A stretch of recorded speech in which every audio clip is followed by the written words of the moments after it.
जय श्री कृष्णा दोस्तों। भारत के इतिहास की सबसे बड़ी लड़ाई कौरव और पांडवों के बीच में द्वापर युग में हुई थी, जिसमें 1,68,20,000 मनुष्यों की मृत्यु हुई थी तथा साथ ही लाखों हाथी और घोड़ों के भी प्राण चले गए थे। महाभारत की उस लड़ाई में भगवान श्री कृष्ण ने अर्जुन को गीता का ज्ञान दिया था और महाभारत की लड़ाई कुरुक्षेत्र के मैदान में हुई थी।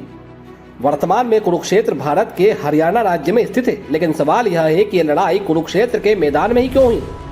क्या कारण था कि यह लड़ाई दूसरी जगह न होकर कुरुक्षेत्र के मैदान में ही हुई। इसके पीछे एक बहुत बड़ा राज छुपा है और उस राज और कारण को आज हम इस वीडियो के माध्यम से आपको बताने जा रहे हैं। अगर आप नए हैं तो आप हमारे चैनल को अभी सब्सक्राइब कर सकते हैं। हमारे चैनल पर आपको बहुत सी रोचक और अनसुनी कहानियां सुनने को मिलती रहेंगी दोस्तों।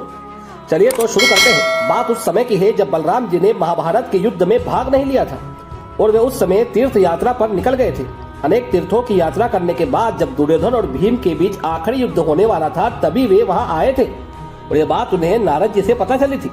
जब वो यात्रा करते करते कुरुक्षेत्र के पास पहुंचे, तब वहां के ऋषियों बलराम जी को बताया कि पूर्व काल में राजा कुरु प्रतिदिन इस भूमि पर हल चलाया करते थे। तब इंद्र ने स्वर्ग से आकर पूछा कि हे राजन, आप ऐसा क्यों कर रहे हैं। तब कुरु ने कहा, जो लोग इस क्षेत्र में मरेंगे वो पुण्य वालों के लोक में जाएंगे।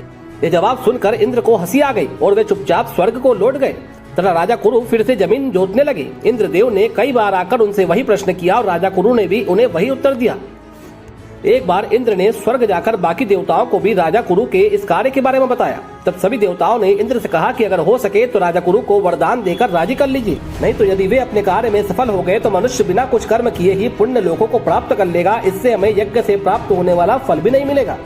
तब इंद्रदेव ने कुरु के पास आकर कहा कि अब आप कष्ट मत करो, मैं वरदान देता हूँ कि जो मनुष्य अथवा पशु यहाँ युद्ध में मारे जाकर शरीर का त्याग करेंगे वे स्वर्ग के अधिकारी बनेंगे। तब राजा कुरु ने बहुत अच्छा कहकर इंद्र की आज्ञा स्वीकार कर ली और इसलिए राजा कुरु के द्वारा जोता गया क्षेत्र कुरुक्षेत्र कहलाया तथा इंद्र के वरदान के कारण कुरुक्षेत्र की भूमि पर मरने वाले मनुष्य और पशु दोनों को स्वर्ग की प्राप्ति हुई थी।